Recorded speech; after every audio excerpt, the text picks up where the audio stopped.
Hello, everybody. Is my voice audible?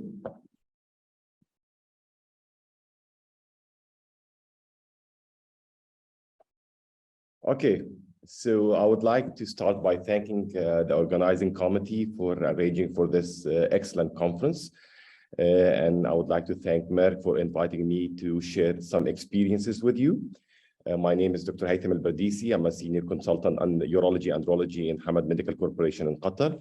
Also, I'm assistant professor of clinical urology in Weill Cornell and University of Medical School, University of Qatar.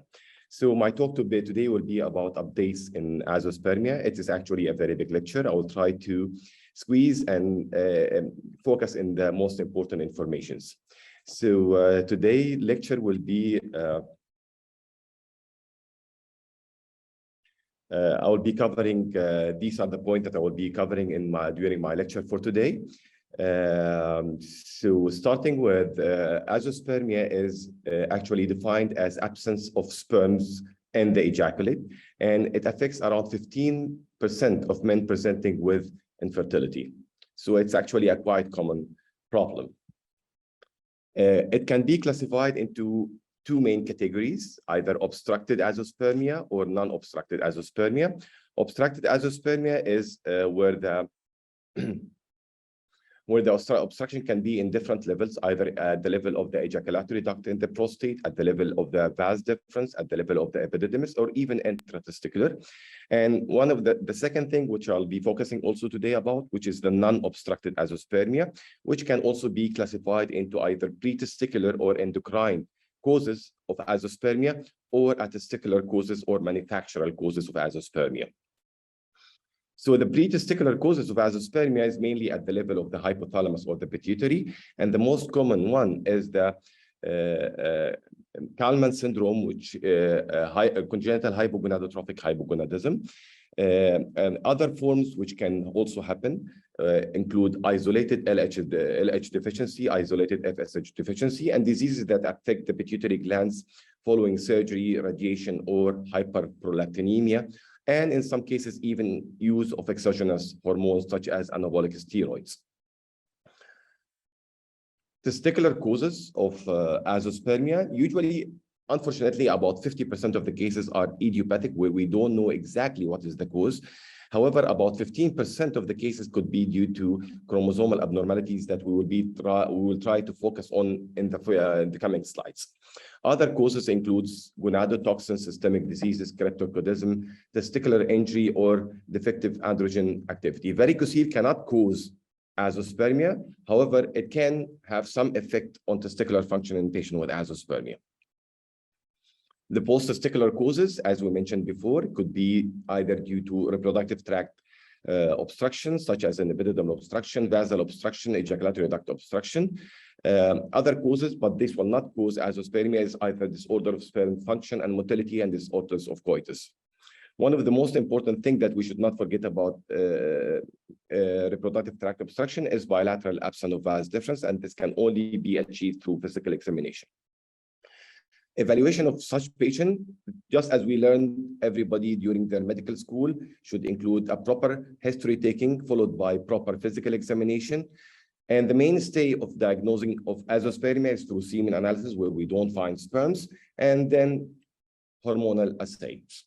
So according to the AUA best practice statements 2010, the minimum initial evaluation of an azoospermic patient should include a full medical history, physical examination, and measurement of serum testosterone levels and follicular stimulating hormone levels.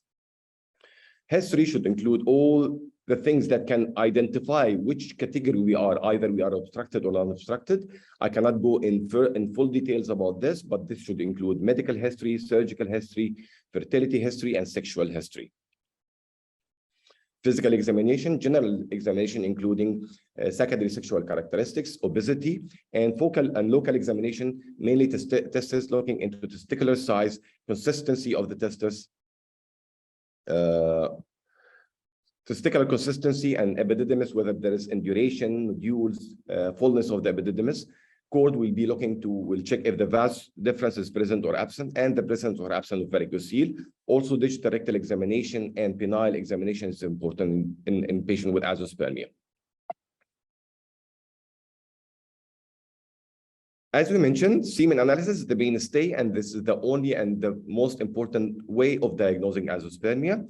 And in azoospermia, as an andrologist, we don't just say azoospermia, because this is a very general name. Like, we like to be more specific, because these, how we call it, it make us help us to understand where is the problem exactly, and accordingly what is the best treatment. So we either say a normal volume, alkaline, fructose positive azoospermia, and we are always saying alkaline and fructose because this is indicative of seminal vesicles and prostate as intact. And these cases usually will be due to non-obstructive azoospermia or obstruction prior to the seminal vesicles and prostate, usually at the level of the vas or at the epididymal level.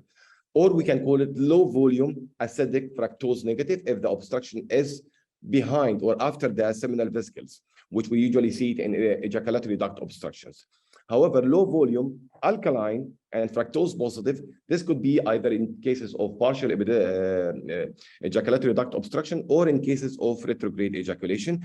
Cryptospermia is not a case of azoospermia. Many people consider it as part of azoospermia. Actually, it is a severe testicular dysfunction, but it is not an azoospermia, and it needs a proper andrology lab to be able to localize these few sperms that are there in this patient, because this makes big difference in their management.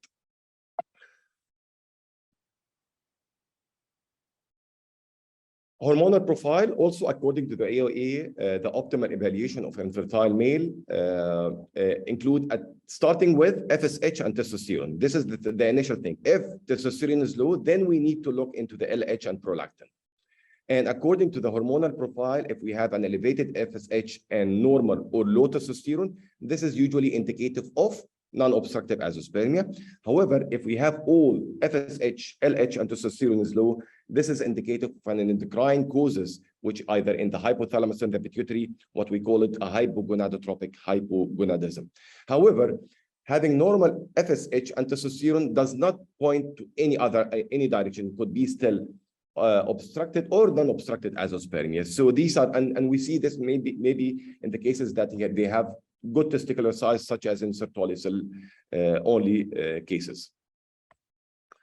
Genetic test is very important. And why? Because actually around, as I mentioned before, 10 to 15% might have some genetic disease.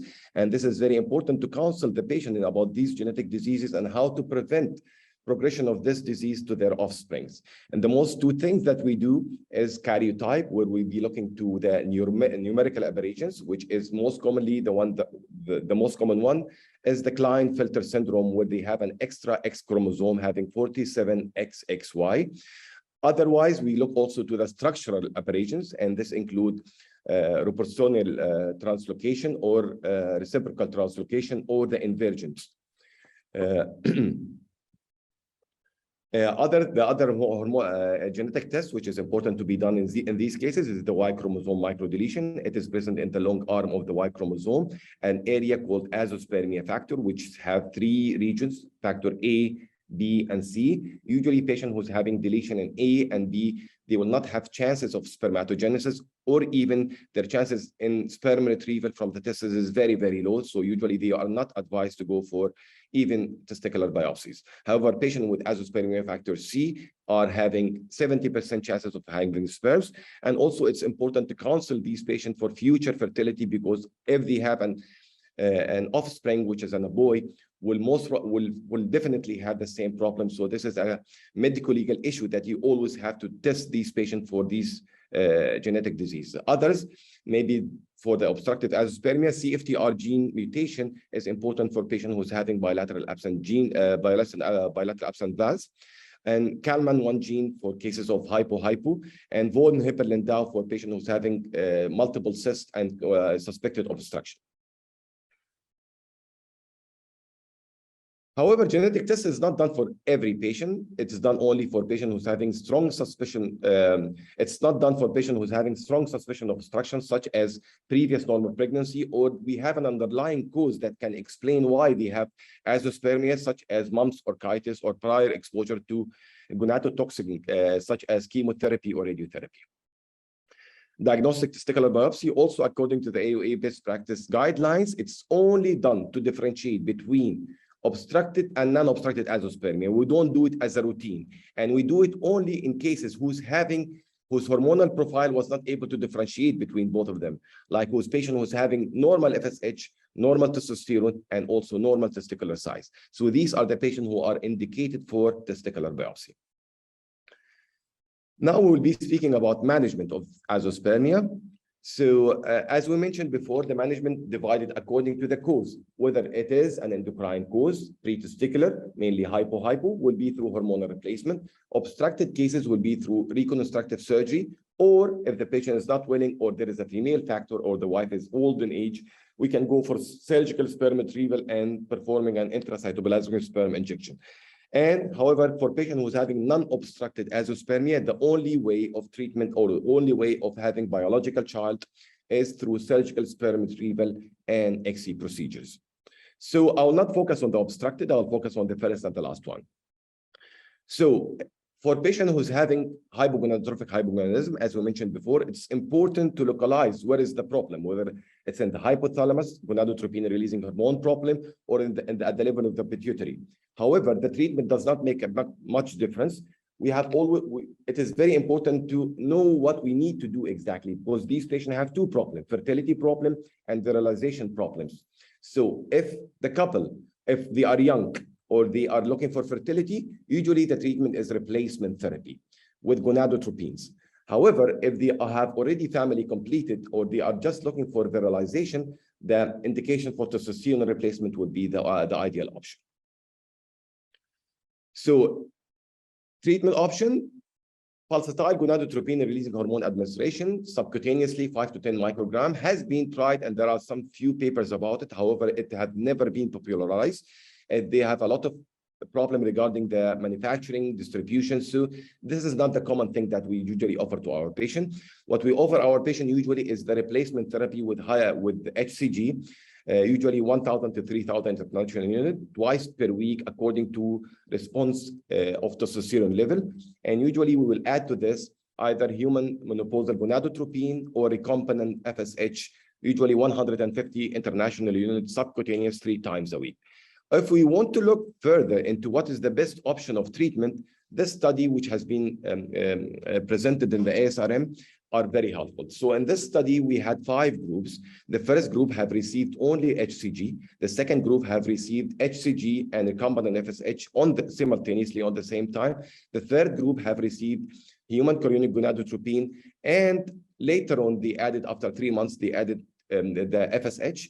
And the third group, they used the HSG and HMG. And the third and the fifth group are the group who failed initial treatment with an HMG and HCG. So if we look to two main things, when induction of spermatogenesis started, okay, and so if you can notice that induction of sperms are started to appear in the group that they use the HCG and recombinant FSH from the beginnings, like it was around 90%. Also, this was the same when we started initially with an HCG, and later on we added the recombinant FSH. And in these groups, around also 90% achieved induction of spermatogenesis.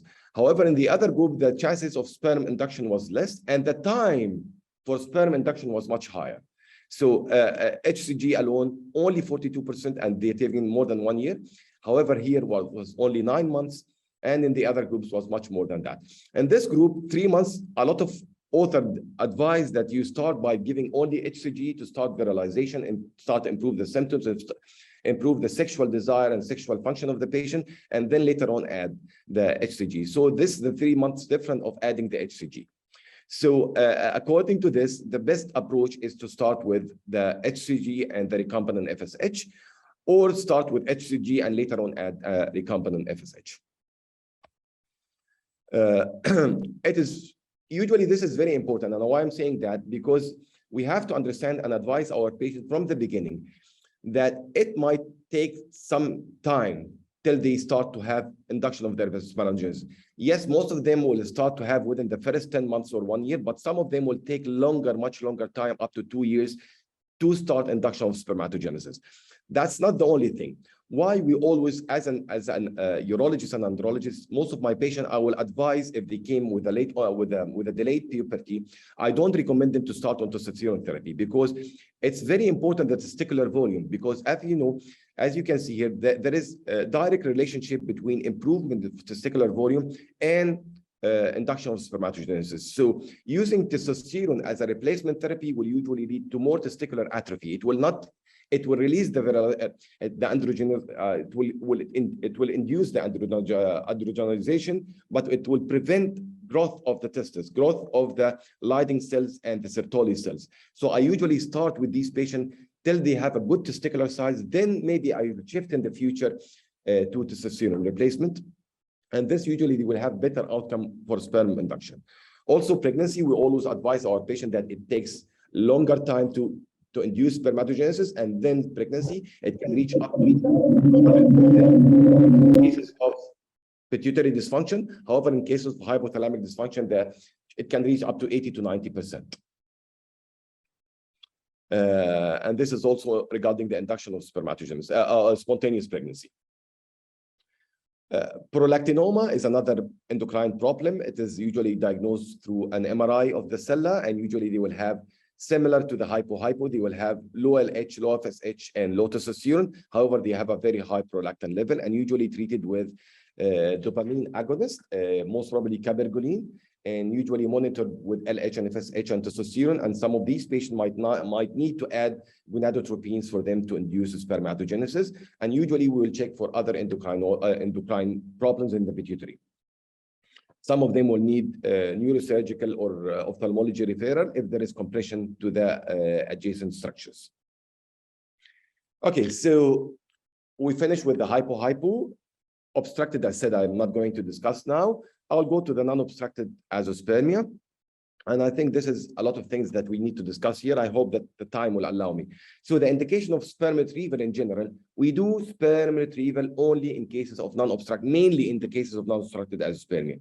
And in few cases of obstructed azoospermia, where with patient does not like to go or does not prefer to go for a reconstructive surgery, or the wife is having an advanced age and they don't have the time and the pleasure of waiting till we do the surgery and wait for sperm to induce, and then they go for spontaneous pregnancy.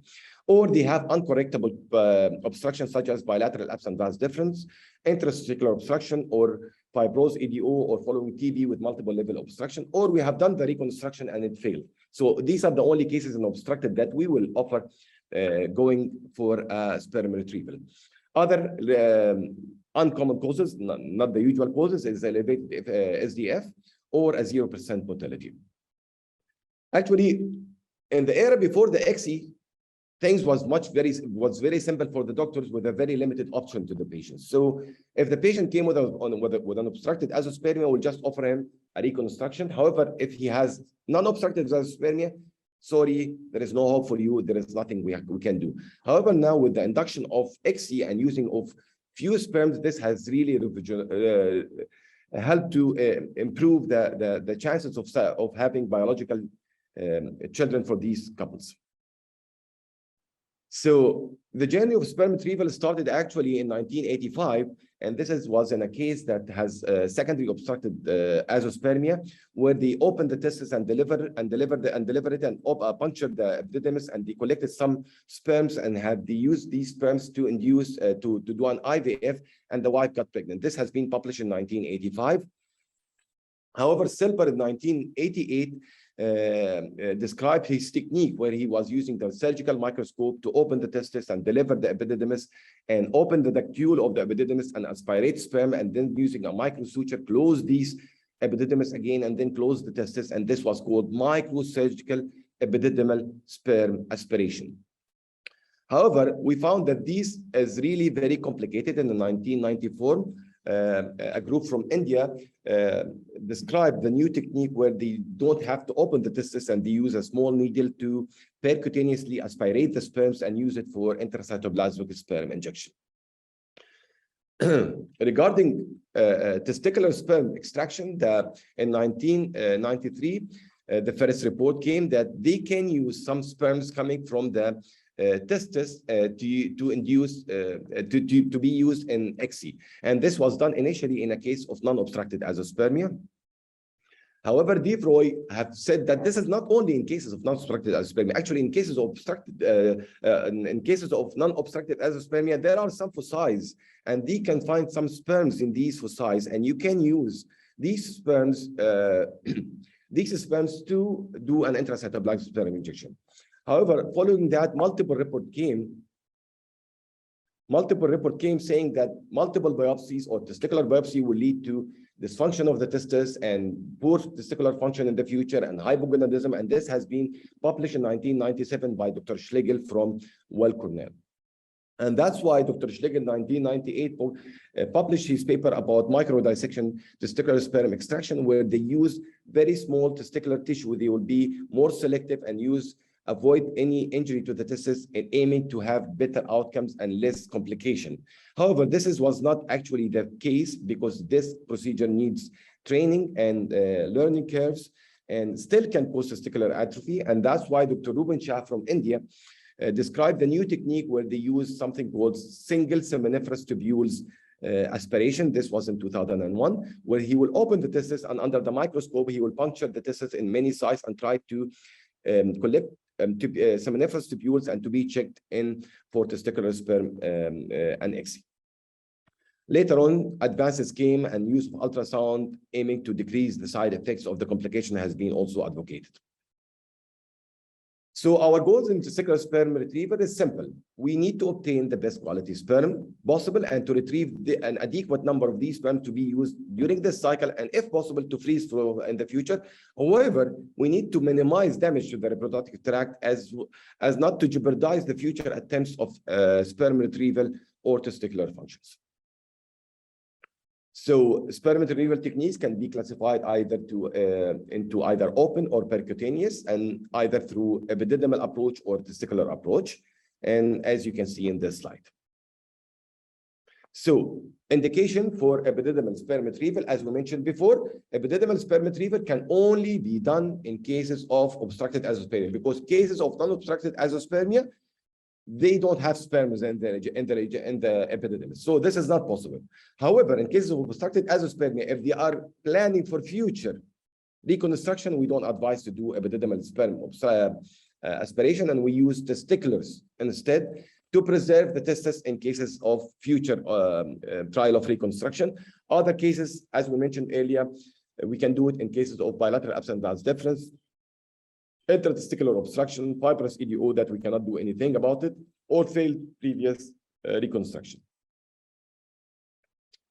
Microsurgical epididymal sperm aspiration is the first techniques that has been described, as we mentioned before, by Silber. And as I described, the deliver the testis, open the epididymis, select a tubule, aspirate sperms, and then they close the tubule. As you can see, this is an open surgery, consume times, need training, difficult, not everybody can do.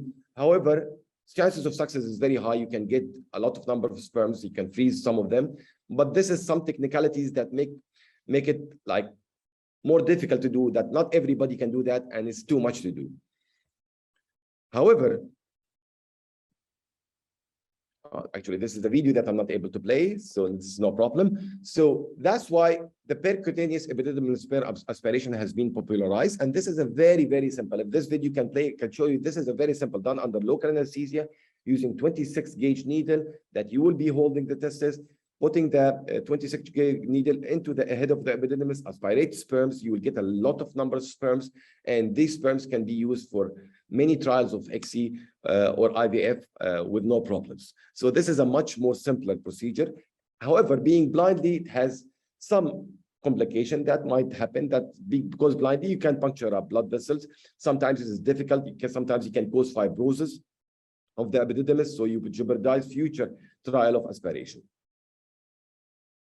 So this is according to the pathology or the cause of the obstruction, the incidence of sperm retrieval is almost 100%, whatever the cause, whether genetic, which is bilateral absent vas, previous vasectomies, post-infection. Usually it is almost 100% in all of the cases. This work has been done and published by Dr.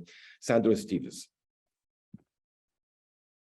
So if I'm going to choose between one of them, shall I go for the open biopsy, which is the microsurgical testicular epididymis MESA, or I'll go for the percutaneous? In my practice, I believe that percutaneous is much easier, simple, it do the job, it doesn't need, it can be done anywhere. This is regarding the epididymal and the open and epididymal pathways. The testicular sperm retrieval, also as we mentioned, testicular is only mainly done in cases of non-obstructive azoospermia. However, obstructed, again, as we mentioned, failed, not possible, no time, or they are planning for a future reconstruction. So FNA has been popularized by Dr. Torek from USA, where he used a 22 gauge needle, and he would do multiple aspiration from the different sides of the testis using very small needle. He will be able to localize the sperm, and possibly he will open the testis in the second session to try to collect these sperms from the position that he found sperms. As you can see, this is a simple thing done blindly, still can cause some injury to the tunical vessels. So it might cause some hematoma, some bleeding, some hematoma or bleeding.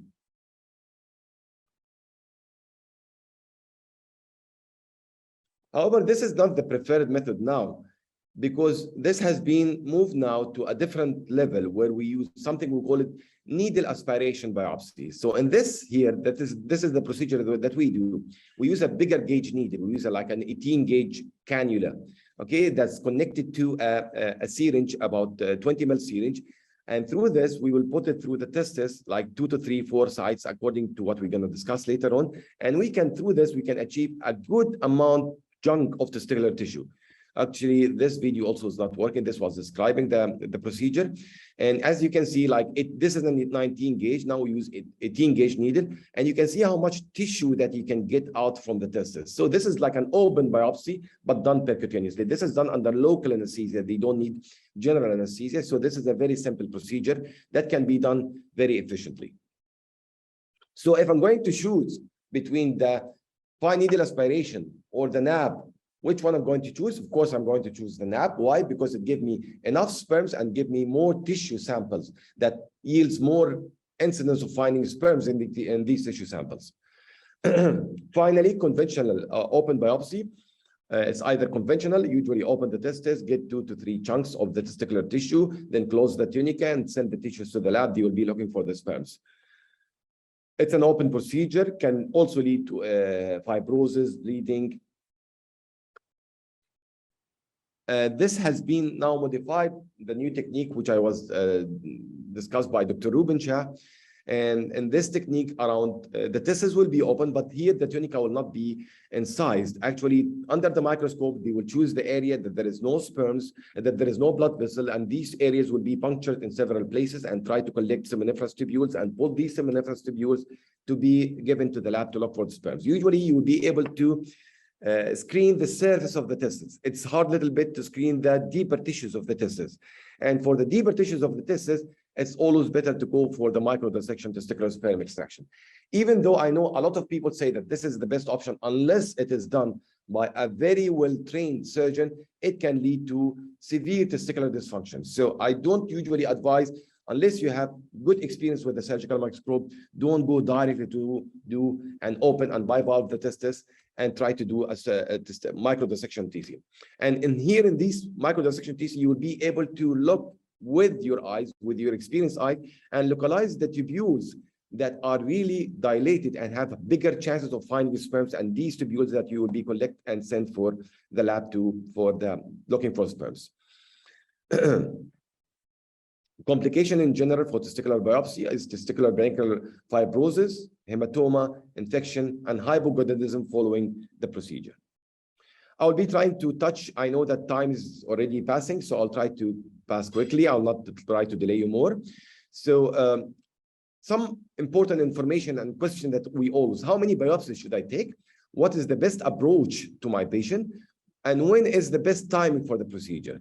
So trying to answer the first question, how many NAP or how many testicular biopsies should I do? The work of Dr. Torek can show that usually in the first 4 fine needle aspiration, most of the patient you will find sperms. Having more and more and more biopsies can yield better sperms, but not that big difference. So it's around 40% here and 60% here. And because he's using a very small needle, he can go up to 18 biopsies. But usually, the most of the cases, it will be found in the first few aspirations. Okay, regarding open testicular biopsies, how many also biopsies is enough? Usually the first 4 biopsies, the chances of finding sperms are much higher. If you can see here, in the first biopsy, most of the patient, this is the paper of Dr. Stevens, most of the patient, you will find sperms in the first biopsy, and this will decrease gradually till the 4th biopsy. After that, chances of finding sperms are very low. However, because in cases of microdissection, we can go for a larger number of biopsies because this is done under vision. You avoid the blood vessels, you avoid any trauma. By experienced surgeon also, you can go up to 15 or 6 to 15 biopsies. Based on the pathology, usually Sertoli cell, we can go up to 3 to 4 biopsies, and in maturation arrest, you can go up to 4 to 5 biopsies.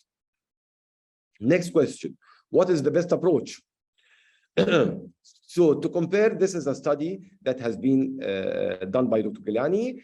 133 men with non-obstructive azoospermia, 65 underwent microdissection TC, 68 underwent conventional TC. Sperm retrieval rate was much higher in the microdissection TC, which is almost 57%, and in the conventional TC is at 38%. And here I just want to say that 38 or almost 40% sperm was found in the conventional TC, with additional benefit in the micro TC. So unless, which is not bad, by the way, 40% sperm retrieval. So unless you are carefully and trained to do a micro TC, go for the micro TC. Otherwise, 40% is a good chance, and he can be sent later on to do the proper micro TC in a proper place. And this is also the work of Dr. Stevens, and showing according to the pathologies, chances of sperm retrieval comparing between the micro TC and conventional biopsy. You can see around, in total, around 45% in micro TC, 25% in conventional biopsy. And this is also according to the pathology outcomes. And the worse the pathology, the better that you should go for testicular biopsy. As you can see here, for example, in patient with maturation arrest or Sertoli cell only. So if I'm going to choose between doing conventional TC or micro TC,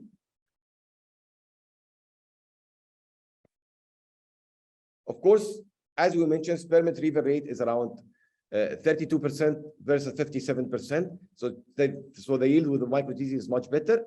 Is much better. However, you should be well trained to do it.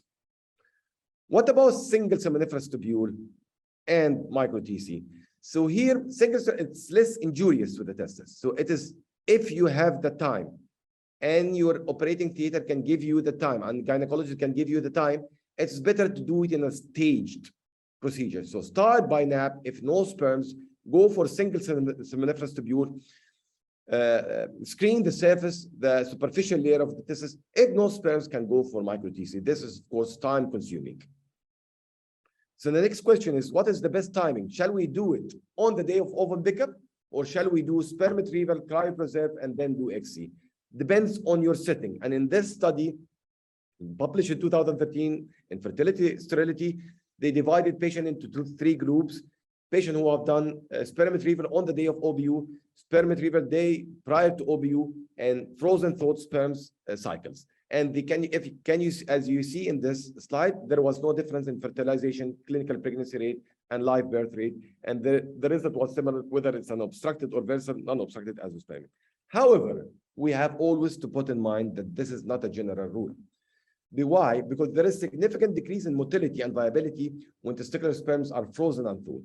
This is well known. 20% of cases will sperm not recovered after thawing, and 20% of the cases repeat TC will yield no sperms. So occasionally you will find very few sperms, and these are very, very precious sperms. So difficult cases, usually think better, and best possible chances you can do is to do a testicular biopsy on the day of ICSI. Okay, is there any rule for hormonal treatment prior to biopsy? The best study that have addressed this point was the study by Dr. Hussein and Dr. Neidenberger, where they have 614 cases of non-obstructive azoospermia, 116 no prior treatment, 496 underwent micro-TC following treatment, whether with clomiphene citrate, HCG, or HCG and HMG. And as you can see, it's almost the double. Around 57% sperm retrieval rate was in patients who have received treatment versus only 33% in patients who didn't receive treatment. Not only that, around 11% of these patients started to have some sperms in their ejaculate, and they didn't have to go for a testicular biopsy, and they can freeze the sperms, or we can do ICSI using fresh and ejaculated sperms. Another indication for hormonal treatment, this is a study done by our group in patients with Klinefelter syndrome. We divided patients according to either who have done conventional TC versus who have done no TC, micro TC. So the conventional TC, there was no sperm retrieved. However, in patients with micro TC, there was sperms.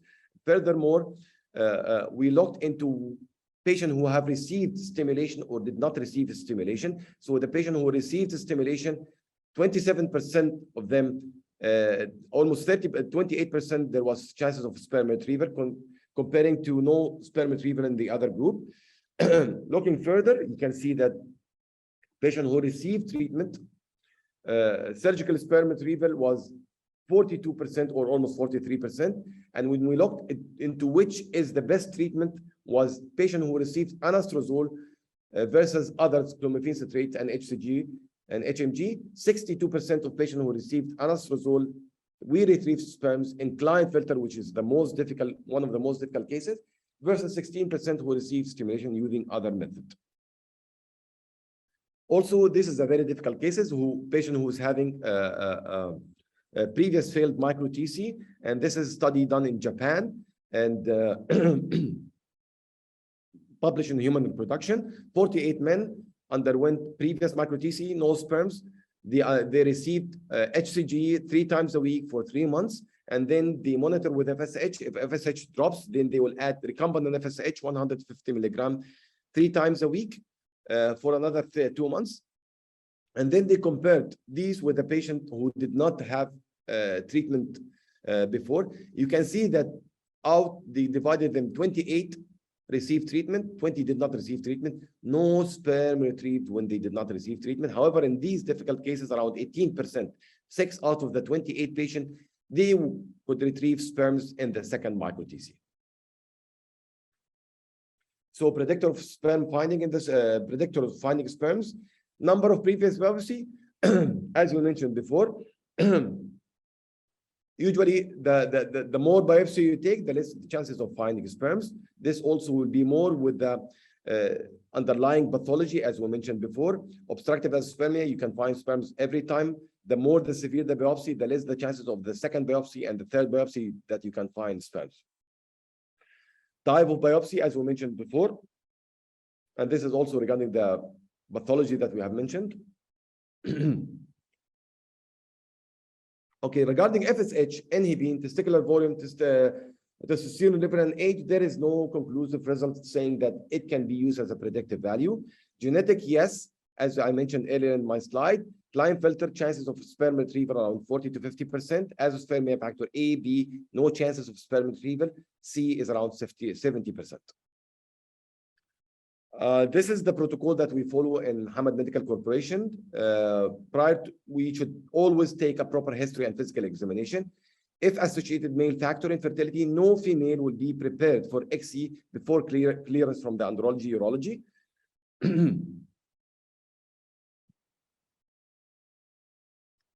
Based on the testosterone level, the male will receive stimulation for 3 months.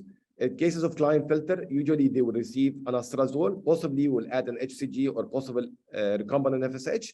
If previous failed biopsy, will give an HCG plus recombinant FSH plus minus recombinant FSH. In case of obstructive azoospermia, surgical sperm retrieval can be done with or prior to ovum pickup. However, in cases of obstructive azoospermia, we usually planning or case of obstructive azoospermia planning for reconstruction in the future, we'll do NAP. In non-obstructive azoospermia, all surgical sperm retrieval are done in the day of XC and occasionally 1 day prior. No previous biopsy will start with usually we'll start with 3 to 4 NAP bilaterally. And if we find sperm, well and good. If we didn't find sperms, then we will go to single seminiferous tubule. If there is no sperm, then we'll go to micro dissection TC. So finally, take home messages. I know that I already exceeded my time. So the key messages to planning successful management start with prior history and physical examination. Hormonal profile might help in differentiating non-obstructive azoospermia from obstructive azoospermia.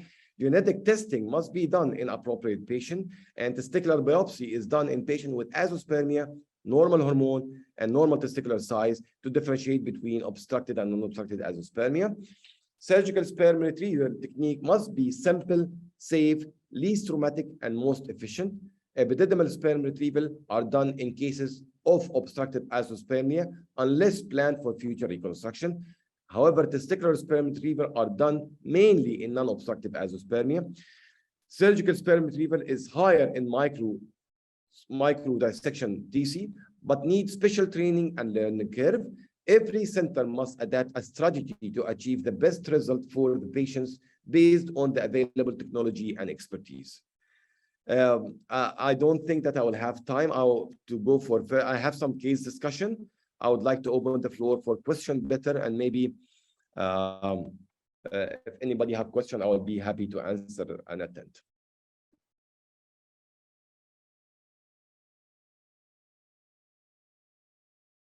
Hello?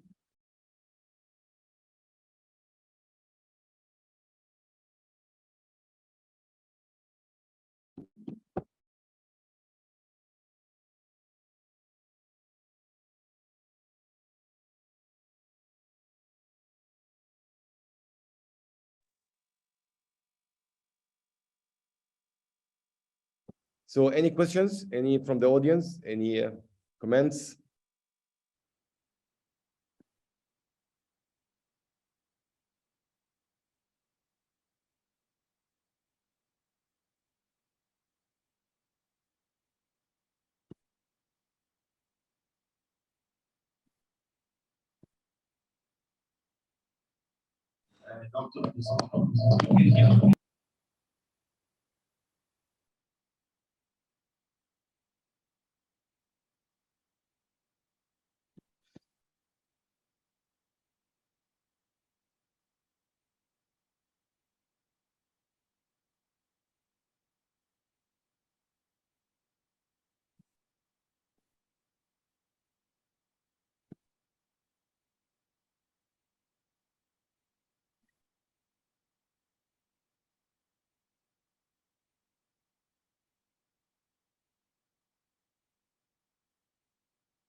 So there is a question in the chat box regarding FSH when we should give. So this is a very, as we mentioned before, we initially look to the testosterone level. So if the testosterone level is low, we usually advise to have induction or stimulation. And there are different ways of doing that. However, it is very common that we see patients who receive stimulation usually with choriomons or HCG. And once you start giving an HCG, you will see a significant drop of the FSH. And unless you notice that, you are causing much further damage to the testes than helping these patients, because FSH is a very important indication to give to monitor the spermatogenesis. Other than this, also in patients who's having very, very high FSH, more than 20 or 25, in these patients, there are some resistance at the level of the receptors. So maybe giving some external FSH, such as the recombinant FSH, might help in improving induction some spermatogenesis. That's why in some cases, even with high FSH, it's better to give a replacement therapy, especially if they have low testosterone and high FSH. So these patients usually will give them an HCG and later on, you will give them an FSH. I hope that I have been able to answer your question.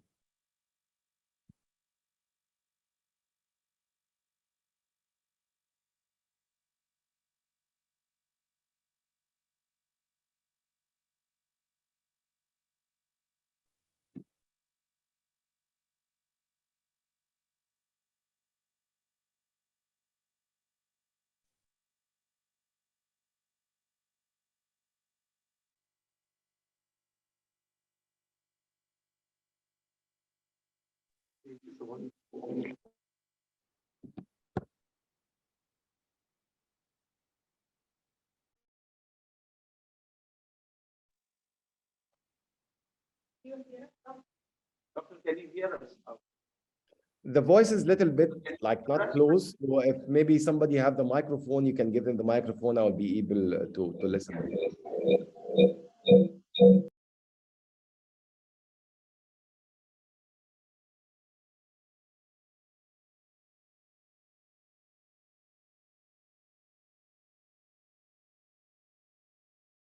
I'm still not able to listen to hear the questions.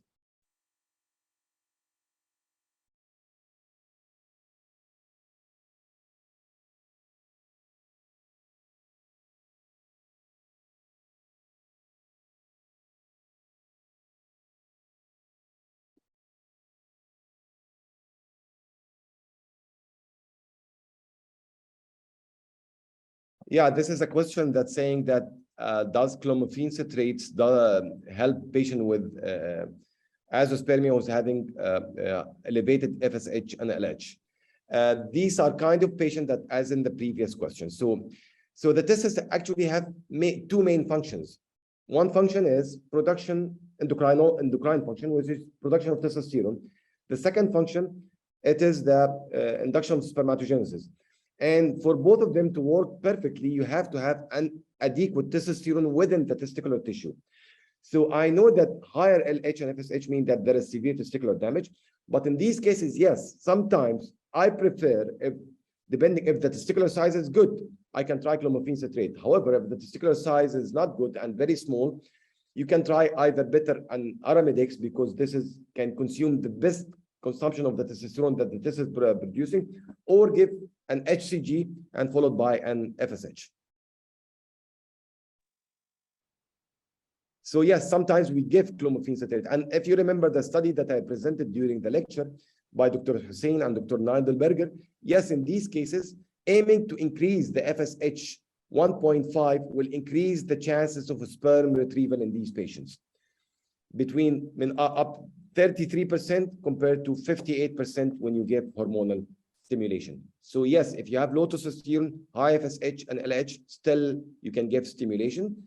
Different ways, different method, different protocols, clomiphene, aramidex, or anastrozole, and HCG and FSH.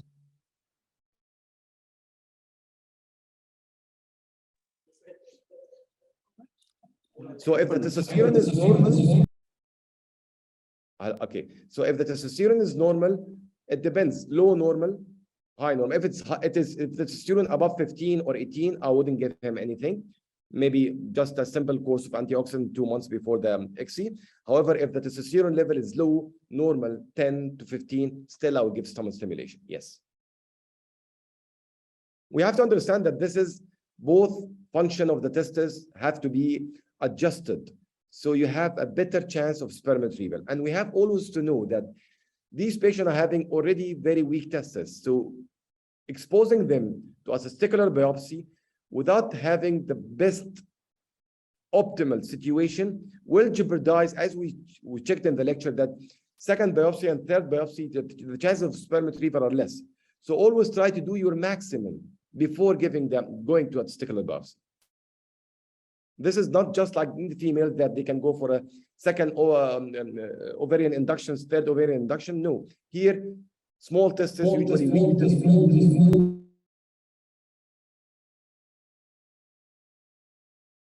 So I hope that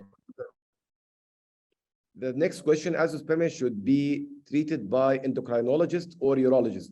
Actually, with full respects, at least in our center here, and most of the center, I'm trained in Canada, Egypt and in Qatar, no endocrinologist should treat azoospermia.